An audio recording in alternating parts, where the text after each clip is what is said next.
All right, so this one's going to be a little bit different. Taking a break from our typical World War II content to talk about this video from Alternative History Hub. It's called Canada Wiped Out Thousands of Sled Dogs and Other North Canada Tales. So as you all know, as the title will say, I am Canadian. I am originally from Toronto, Ontario. And that's Toronto, not Toronto. Whoever says that, they're not from the city. And yeah, I actually have no idea what this video is about. So this is going to be a completely fresh reaction. If you like this content, let me know. Like, comment, subscribe, all that good stuff. Check out my other video of How Canada Will Fall by What If Altist, where he talks about the fall of our great nation and how he thinks it'll happen in the next couple of decades, which is something I totally disagree with. Anyways, let's get into this. This video has been sponsored by Noom. Of course it has. A pretty neat program to help you keep track of your diet. Has anyone ever bought these? Okay, like they see something on video. YouTube and then they actually buy the sponsorship? I don't know. Maybe it's just me. It's January. Okay, so this looks like a typical Northern Ontario town. There's a Dairy Queen in the background. This could be the United States too, of course, but this looks like Peterborough, Ontario, or Barrie, Ontario, or something like this. So a time of getting back to work, regretting the pounds you put on over the holidays, and dealing with miserable weather that turns that seasonal affective disorder up to 11. Yes. But you know what helps take our minds particularly away in from cold the dead countries? Winter? Thinking about how it could be so much worse. Originally, I wanted to talk about the many failed attempts at discovering the Northwest Passage, but the more and more I researched, the more I realized I wasn't just interested in British sailors freezing to death, but also this wacky land itself. Northern Canada just kind of became stranger the more I unraveled it, like it was this hidden lore or fantasy world that just exists and we never talk about it. When was the last? That's true. I mean, Northern Canada is completely untouched, basically. No one really goes up there. The nature is just gorgeous. It's incredibly difficult to get out there. But if anyone does, I mean, yeah, it's practically unspoiled land, so to say. I do have a friend that in the military, she went up to Northern Alert, which is, I think, the highest Canadian military base. And she said it was absolutely gorgeous up there. So gorgeous. It was -40 during most days, so I wouldn't recommend, you know, just going up there on your winter vacation. But if you're prepared, you know what you're doing, it's beautiful. Last time you ever saw any news or mention of Nope. Baffin Island? And it looks like Actually, this. I have. Just another planet. So, yeah, I felt like talking about Northern Canada. I just want to talk about some neat stuff. It's Cool. my channel. Northern Canada is pretty neat, and no one talks about it. And so I'm glad that is mostly what this video is about. Let's see how the sled dogs comes up, but I'm liking it so far. You probably have seen this map circulated around any Yes. geography forum. Most of the Canadian population lives within 100 miles of the American border. They all live below this line. Isn't that crazy? Not to me anymore. The actual crazy part is how kind of not north the Great White North really is, at least compared to Europe. True. So Toronto, where I'm from, is on the same, I always screw this up, latitude, or is it longitude? Latitude as, no, longitude. Longitude as Milan, Italy. Just let that sink in for a second. For example, this is the city of Yellowknife, the end of the Canadian Highway, the only city in the Northwest Territories. It's located at 62 degrees latitude, which is just 2 degrees higher than St. Petersburg in Russia. Yeah, right? And so there's a big thought of, yeah, the Canada being the Great White North, but not really, right? That's the true North, and that's where this video will go Much into. of Upper Canada is just equally north as Britain and Germany. Norway is equal to Labrador. I think as an American, I at least sometimes just think North America and Europe are pretty equal in latitude, when really North America is far more... That also comes down to our maps too, because maps famously, right, are centered around Great Britain. That's why something like the DRC, so the Democratic Republic of Congo, I think it can fit 5 or 6 European countries into it, though it looks incredibly tiny in comparison. And Greenland, although it is a big piece of land, just looks ginormous in comparison. So I think a lot of that perception comes down to our two-dimensional maps that everyone looks at. Southern than I think anyone realizes, or at least it's just me. But hey, this shows the beauty of a warm ocean current. Wouldn't really think this is the same latitude as Spain or Italy. The north is nothing but a sea of wilderness with the occasional island of like 40 people. Nunavut has only 38,000. Almost a third of that is just in one city. More people live Iqaluit, by the way, in the Sahara Desert, much more. And there tends to only be 1 or 2 towns on islands the size of entire states. I always find it fascinating when it comes to extremely cold places, as today there's talks and plans about colonizing Mars. Decades of technological innovation and planning to build a new base on another world, and yet there's hundreds of thousands of square miles of wilderness just north of us. I sometimes wonder what would happen if the temperature was different here. What if it was warmer? Would the true thanks to climate change, we might see that scale of this land actually be realized? I mean, this is a whole archipelago bigger than the Philippines and Japan. It has landscapes that boggle the mind on just the top of the world, and nobody really talks about it, as they're home to like 15,000 people. Oh wait, I forgot about the people. Ever since the last glaciers melted, humans have lived in northern Canada, just not a lot of them. This is a region of the world where the rules of civilization really don't apply, Great game, which is why the Inuit way of life was largely nomadic. Their world was one of constant change and flow, as the sea itself would go from a solid to a liquid. They followed a food supply of fat, blubbery mammals. Their only building supply was often just the snow itself, which surprisingly is incredibly efficient. Igloos are actually remarkably warm and act as great insulators. Yeah, and so my friend who went up to Northern Alerts, they actually built an igloo. Obviously it was not as sophisticated, but it was sort of an impromptu one, and she said, yeah, had no issue sleeping in it when she was all the way up there. So simply by using body heat, an igloo can remain at 70 to 80 degrees Fahrenheit. Crazy, yeah? Even despite temperatures outside being in the negatives. With this, the Inuit have been able to survive within the Arctic for over 5,000 years, though that isn't to say northern Canada itself. As you see, the Inuit have not lived in northern Canada forever, nor were they the first people here. We don't know much about the Dorset culture, as it was called, but it's estimated that Dorset lived in the north since 4000 BC. However, their population was probably incredibly small, only perhaps 3,000 people. We don't know what they might have looked like or anything other than the carvings they left behind. The only clue left is from their genetics. Dorsets have no relation to current-day Inuits. In fact, the Inuits, and what we think of as the natives of northern Canada, didn't actually arrive in the region until the 13th century.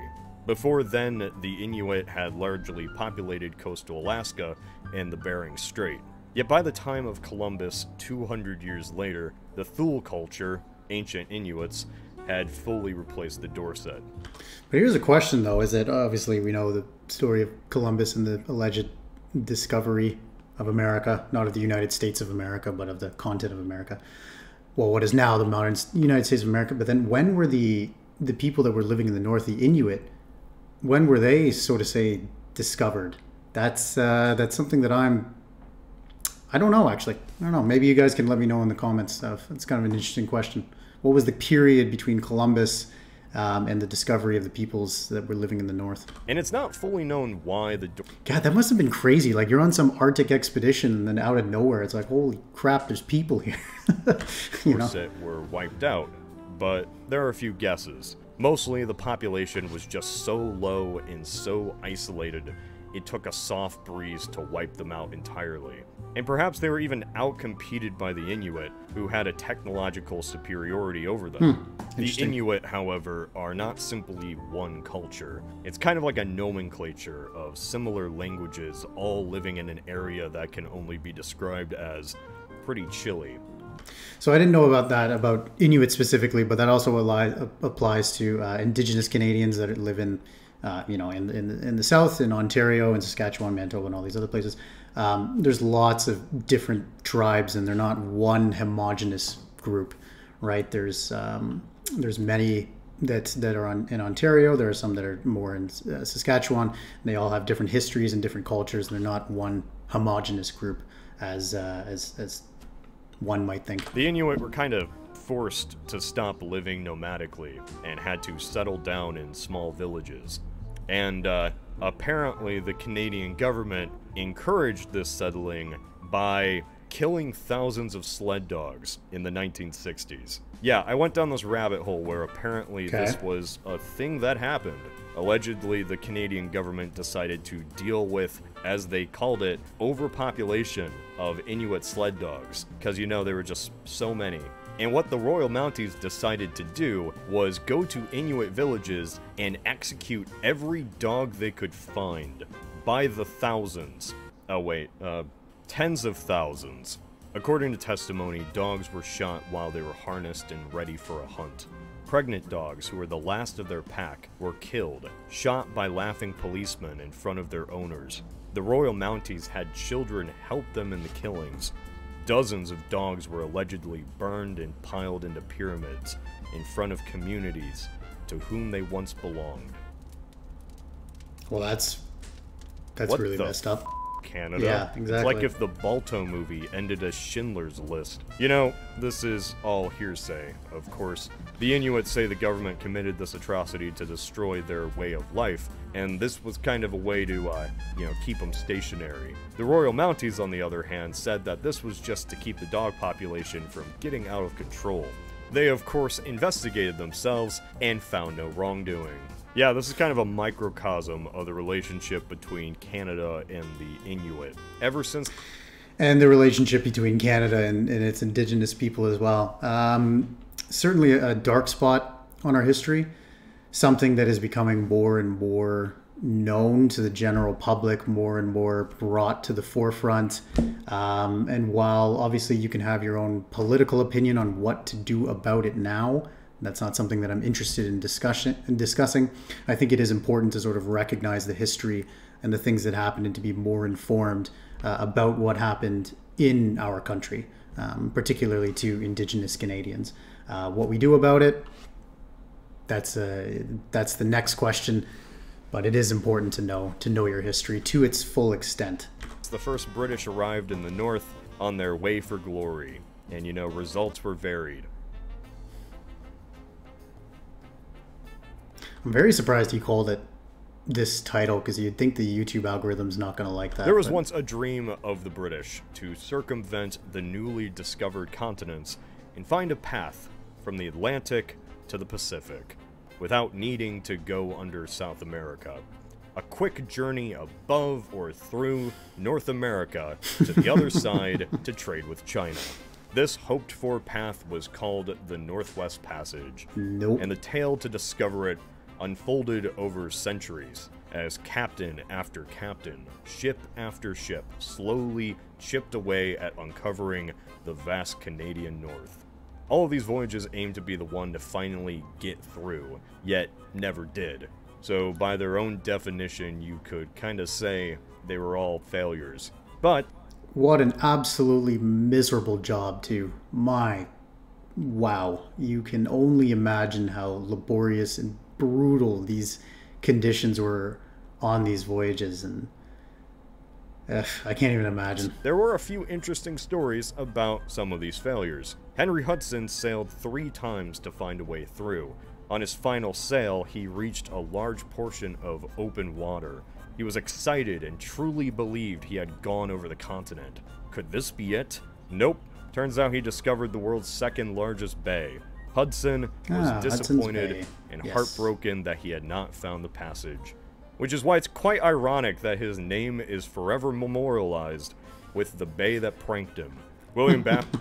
And Hudson's Bay too, the Hudson's Bay Trading Company, one of the oldest companies in North America, still existing to this day. Normally you just call it the Bay, but obviously it has its roots in Canada pre-Confederation and then when it was New England. Baffin was next Baffin Island. discovering up north what he believed to be a bay, which today is called Baffin Bay, despite the fact that it isn't actually a bay, but a sea. But it was one of those misconceptions that just sort of stuck. It wouldn't be until 2 centuries later that Britain would start sending ships up north again.